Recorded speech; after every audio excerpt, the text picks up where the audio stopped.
I have always found that the deepest truths about our traditions aren't revealed in the spectacle, but in the quiet, bruised silence that follows. The 25th of December is performance.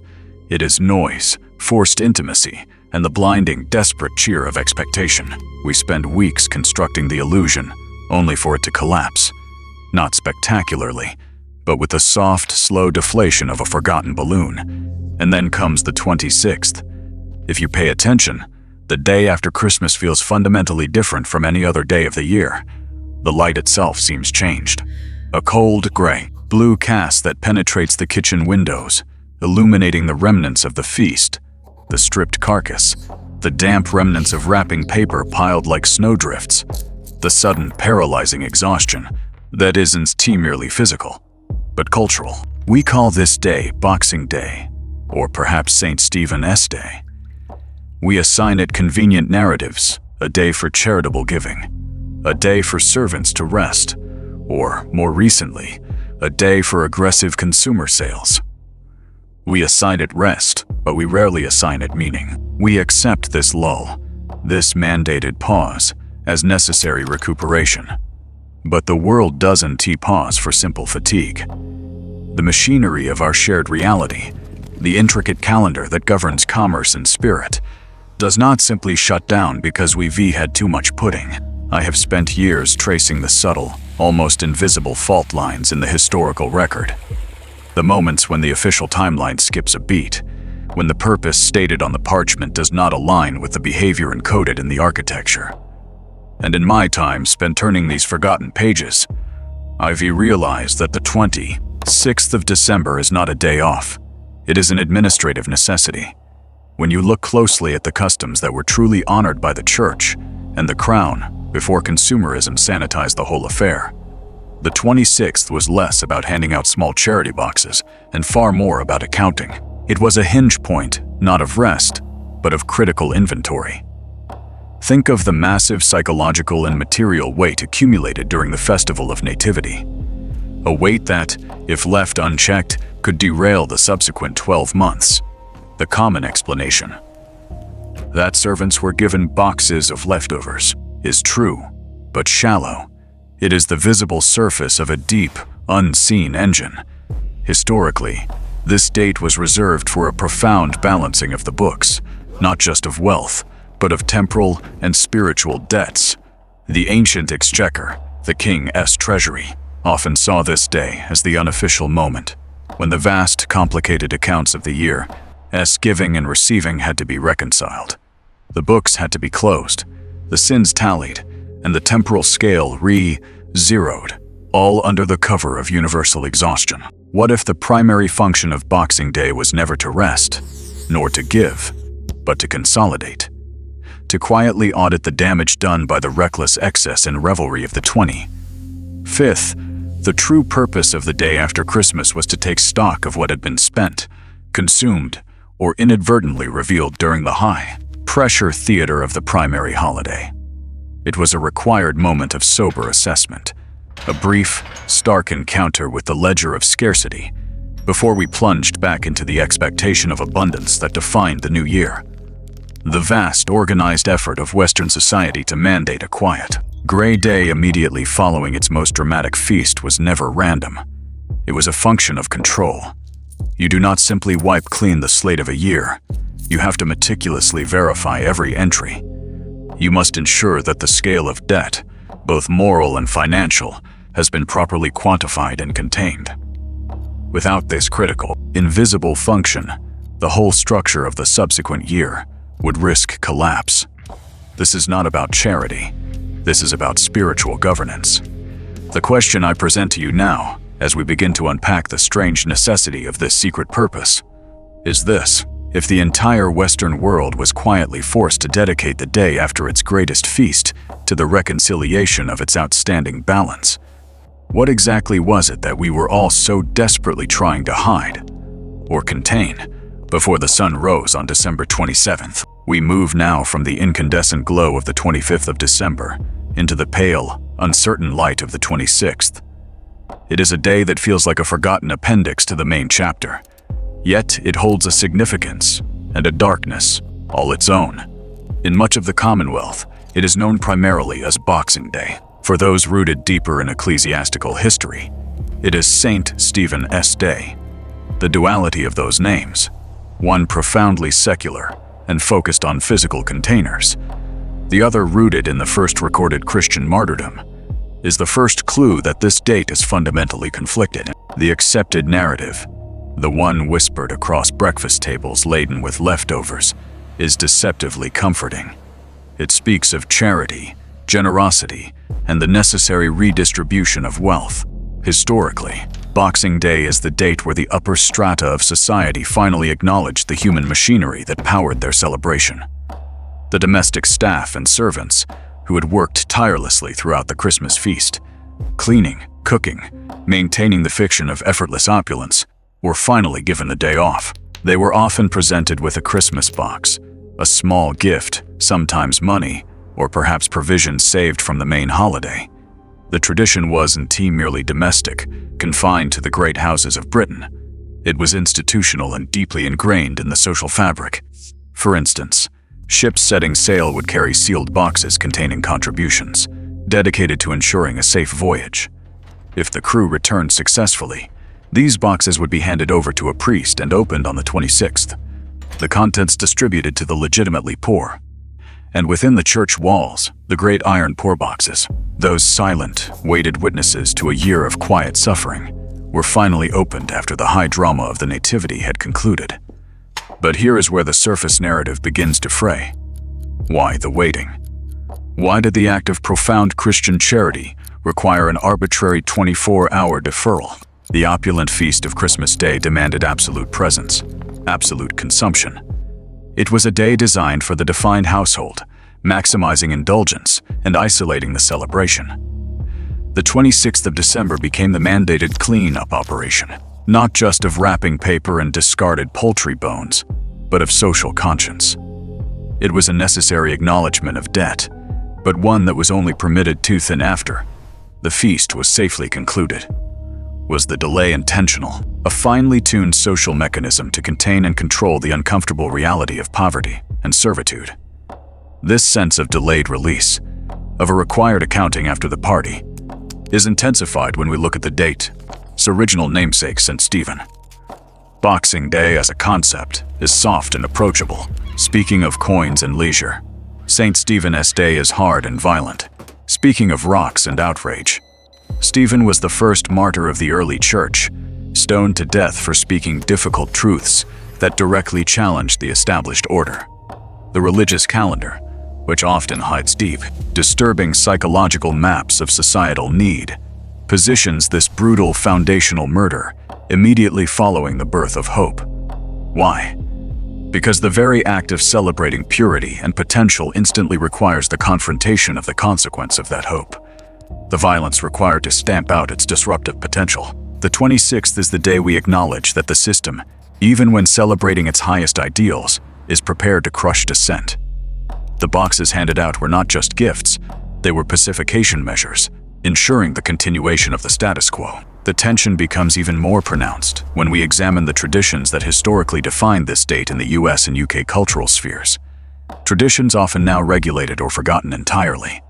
The 26th was traditionally a hunting day, not quiet, contemplative hunting, but the boisterous, mounted spectacle of the Boxing Day hunt. Most famously, the organized pursuit of the fox. Why, immediately following the most peaceable holiday of the year, did society pivot to ritualistic sanctioned pursuit and killing? I believe this speaks to the secret purpose of the date. It is a designated pressure release valve. The tension built up during the enforced perfection of Christmas Day, the financial strain, the intense familial obligations, the masking of genuine suffering, had to be released somewhere, and society found highly controlled, often hierarchical ways to channel that energy. Servant dynamic of the original Boxing Day codified this containment. The servant was not paid for their tireless service, save on Christmas Day. That day was reserved for the celebration of the master, as status and piety. Payment, acknowledgement, and rest were deferred until the 26th. This system ensures that the true cost of the feast, the human cost, is segregated, isolated, and dealt with only after the performance is complete. The box, therefore, is not just a container for generosity. It is a container for shame, for obligation, and, most potently, for delayed conflict. It acknowledges debt, but only within the confines of a structured release. The box is shut tight during the feast, silencing the necessity of those who toil, and is only opened when the celebration has faded into exhaustion. The very act of the hunt ritualizes and exhausts the disruptive energy of the 26th.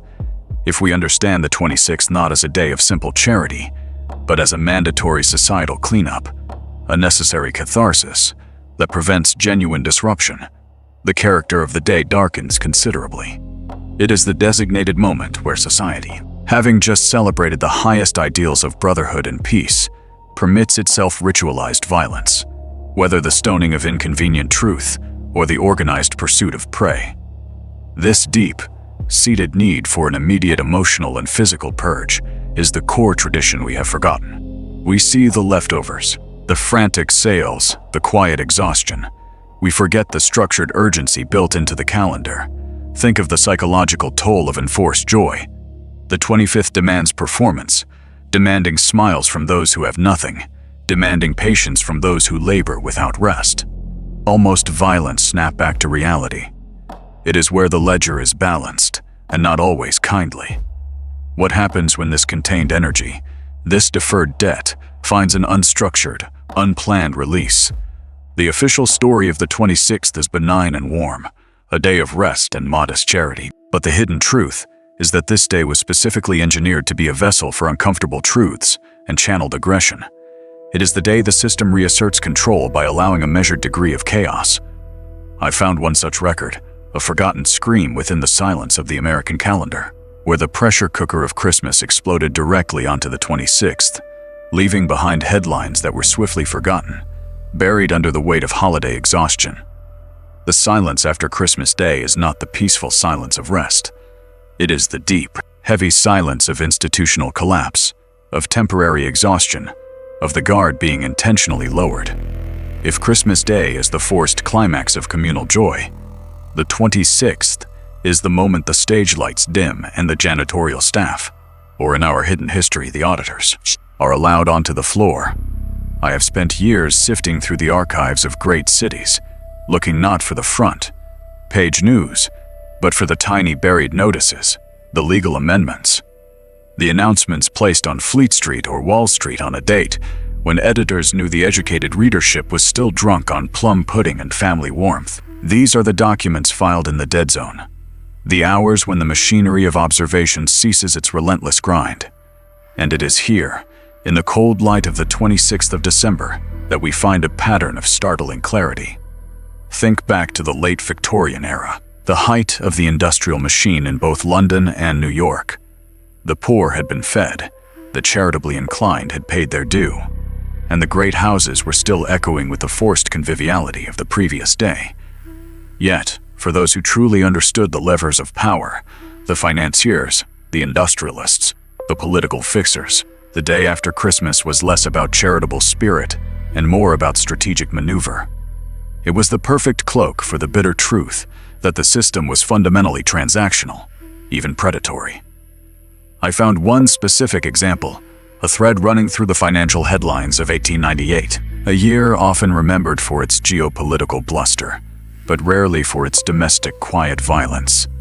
The burgeoning electrical monopolies, the men who were wiring the future and holding the infrastructure, had been struggling for months to consolidate key regional competitors. Anti-trust sentiment was growing, slowly, like a chill settling into bone marrow. Public outcry over rising utility rates was a real threat, but they needed to finalize a merger that would grant them unassailable regional dominance. The documents, when finally uncovered and cross-referenced, tell an unnerving story of calculated timing. The merger was formalized and announced in small print, in the 40 financial sections, not the main news, on the 26th of December. The specific date was chosen, as the correspondence later indicated, because the public conscience is currently anesthetized by seasonal goodwill. It wasn't about celebrating St. Stephen or remembering the alms of the previous centuries. It was about leveraging the exhaustion of required generosity. The public was spent, emotionally, socially, financially. They had given what was expected. Now they were too tired to watch the guard. This was the precise moment the administrative state and the new corporate entities chose to make their quietest, most effective kills. They utilized the cultural need for pause to ensure that no one was paying attention to the details of the new, heavy chains being locked around the nation's infrastructure. This forgotten event, this bureaucratic ambush, is not unique. It speaks to the deeper truth about what the day after Christmas truly represents institutionally. The day of the quiet, bloodless reckoning. The day the balance sheet is truly reviewed, stripped of tinsel and sentiment. But I assure you, control never pauses. It simply shifts its methodology. When the public focuses on hope and light, the archivist must always look for the shadow where the quiet agreements are made. And what happens when the collective eye is averted? In the late 1920s, during the financial boom that preceded the Great Crash, American regulators were deeply concerned about the aggressive and often fraudulent pooling of investment capital. Investigations were slow, but evidence of insider trading, leveraging the savings of ordinary families, was piling up. What truly fascinates me is the moment the decision was made to begin the most invasive phase of the federal inquiry, the seizure and cataloging of crucial financial ledgers from certain trusts. That action was scheduled, not for the efficiency of a Tuesday morning in July, but for the early hours of the 26th of December. Imagine the scene, Wall Street, quieted not by Sunday, but by the mandatory pause of Christmas. The sidewalks are dusted with the remnants of late night snow, perhaps, and the air smells purely of cold cement, while families across the city were still opening final gifts or debating how to dispose of the enormous turkey carcass. Official automobiles were pulling up to darkened financial institutions. The staff who answered the door were the skeleton crew, usually junior clerks or maintenance men, unprepared for the sight of federal agents armed with court orders. Why risk the operational difficulties of a holiday? Extended reasoning here suggests a simple, brutal truth about control. The authorities understood that public opinion, even if outraged by the investigation, would be muted by the lingering cultural pressure to maintain holiday cheer. A major police action on the 26th of December, in the immediate proximity of sacred family time, would feel less like an outrage and more like a regrettable, but necessary, inconvenience. It was a perfect administrative shield. The papers were filled with sentimental stories about post-holiday sales and returned gifts. The silent, powerful act of the state securing evidence against the titans of finance. The act of institutional cleanup and accountability was relegated to an inside page, often confusingly dated, or hidden beneath cheerful advertisements for winter coats. This is the secret purpose of the 26th. It is the designated unnoticed day of institutional consequence. It is when the quiet forces of regulation, retribution, or restructuring finally move, leveraging our human need for rest against our civic obligation to vigilance. We are all encouraged to look up at the Star of Bethlehem on the 25th. But who among us is looking down at the ledger on the 26th? This pattern reveals a profound manipulation. The day we associate with the benign giving of small boxes, the Boxing Day tradition, is historically the very day the metaphorical box is opened to reveal the true cost of the preceding feast. It's the day the industrial powers reclaim the narrative, reminding us that even goodwill is temporary, and the real mechanism of society, the clockwork of debt, control, and structure, never truly stops ticking. It merely shifts into a stealth gear. I wonder now, what crucial regulation, what devastating financial consolidation, what quiet legal change is being finalized this very year under the guise of post-Christmas lethargy. I suspect, if you look closely enough at the fine print, you will find the hidden purpose of the day after Christmas is not about swine receiving gifts, but about Swentu paying the required balance. If we accept the common narrative that Boxing Day or the 26th of December is merely a generous afterthought, a kind of administrative cleanup for Christmas good intentions, then we fundamentally misunderstand the nature of power. The truth, buried deep beneath the wrapping paper and discarded ribbon, is far more calculated. The day after Christmas is not defined by charity. It is defined by the meticulous, necessary restoration of hierarchy. I spent years looking at these traditions as if they were organic, evolving systems.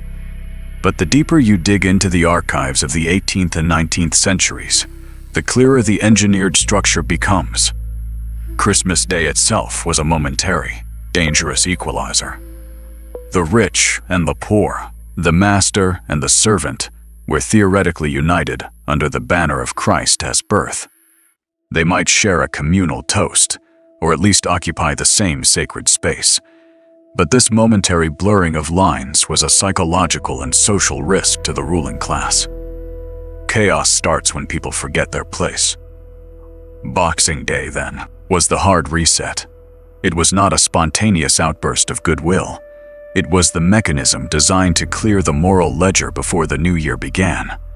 It was the designated date for paying off the small accumulating social debts that, left unpaid, could turn into resentment and eventually unrest. Look closely at the term itself. Find a box it. It wasn't a holiday hamper. It was a secure, lockable container. The poor box in the church, or the designated receptacle for tips and gratuities in the great houses. A box implies accounting, security, and containment. The money wasn't simply handed out. It was managed, distributed according to strict, often unspoken, rules of obligation. Think about the psychology of the recipient. The servant or the tradesman receiving the box money was not receiving a gift of love, but a payment clearing a transactional debt owed for services rendered throughout the year. This annual stipend ensured that the dependency remained intact. It placed the giver back into a position of superior benevolence, effectively buying another 12 months of compliance and gratitude. If you truly wish to maintain order, you don't merely punish the poor, but only just enough to keep them from seeking radical change. Boxing Day was the annual psychological safety valve that prevented the pressure cooker of class resentment from exploding. The great houses of Britain, in particular, operated on this principle of transactional obligation. While the master of the house was playing host on the 25th, on the 26th, he was balancing his moral accounts. He was ensuring that the people who handled his laundry, delivered his coal, and cleaned his stables felt momentarily satisfied, that their immediate needs were met through his generosity. This wasn't charity. This was strategic containment, codified and calendared. And this necessity for immediate containment did not vanish with the decline of the Victorian estate. It merely shapeshifted. If you cross the Atlantic and observe the American interpretation of the 26th of December, the tradition has changed costumes but retained its deepest function. The concept of clearing social debt didn't disappear. It was industrialized, monetized, and handed over to the emerging engine of consumerism.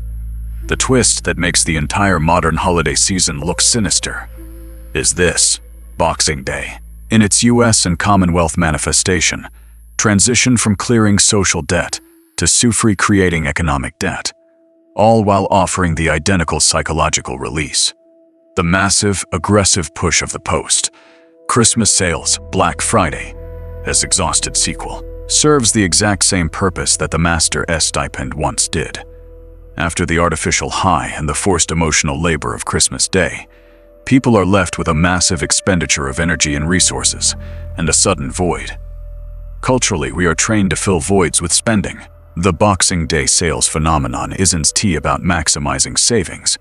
It is about providing a mandated, orderly mechanism for processing the emotional and physical detritus of the holiday. We queue outside department stores, not primarily for the toaster oven deals, but because we need a specific, scheduled activity to pivot away from the intense focus on family and emotional performance that the 25th required. It is a mass psychological distraction technique. We exchange the discomfort of introspective reflection for the immediate, albeit fleeting, dopamine hit of acquisition. The historical master ensured his servant's compliance by paying him off. The modern marketplace ensures the consumer's compliance. Their continued participation in the economic structure, by drawing them back into the cycle of acquisition immediately after the season of giving has ended. They give us the illusion of control, the control of a bargain, when in fact, we are merely being ushered back onto the treadmills of debt and production. I often look at the images from Boxing Day, the long queues stretching around corners in the cold, the frantic hands grabbing discounted televisions, and I see not shoppers, but participants in a ritual of enforced conformity. We feel compelled to participate in the day after because the day is historically designed to clear the palate and reset the system. We mistake the chaos of the retail floor for freedom, when it is the most controlled environment imaginable. We are merely clearing the moral and physical space needed to start consuming anew. The secret purpose of the day after Christmas, then, is structural integrity. It is the annual check of the societal architecture. It is the designated time to ensure that the lower orders, whether defined by class or by economic solvency, are contained, appeased, and reset for another year of service. Once you see Boxing Day not as a holiday of charity, but as a mandatory societal accounting function, the day the power structures reassert themselves, you realize that the entire post-Christmas calendar is less about celebration and more about survival. And once you see that, you never look at a half-price markdown the same way again. The box has been opened, and the debt has been accounted for. Now the real work, the work of rebuilding the hierarchy, begins. What we have found, deep within the ledgers and the forgotten diaries of the past 3 centuries, is that the 26th of December is not truly a day of rest, nor is it merely a Christian feast dedicated to a martyr. It is the inescapable point of correction. We spend a frantic 12 months building the ephemeral peak of Christmas Day, a massive, glittering, temporary structure of commerce, emotion, and expectation. But physics demands a counterbalance. The secret purpose of the day after is the organized and often invisible dismantling of the facade, the institutional sigh of relief before the machine starts churning toward the new year. It is the collective acceptance that the joy was brief, and now the work of resetting the world must begin. I always find it striking how this mandatory exhalation, this quiet sorting of the leftover debt, is masked by tradition. Whether you call it Boxing Day St. Stephen's, or simply taking the trash out, it is the silent agreement that the structure of society must be maintained, and the evidence of our previous X's must be tidied away by those designated for the task. It is a subtle class marker buried deep within the calendar. Who is resting, and who is collecting the boxes? This knowledge changes the texture of the day entirely. When you see the silent queues returning gifts, the delivery vans suddenly operational again, the stark sight of withered pine trees abandoned on sidewalks, you are no longer seeing holiday hangover. You are watching the system's self. Correct, observing the mandatory redistribution of wealth and waste. It is a necessary friction, a structural joint in the architecture of the year.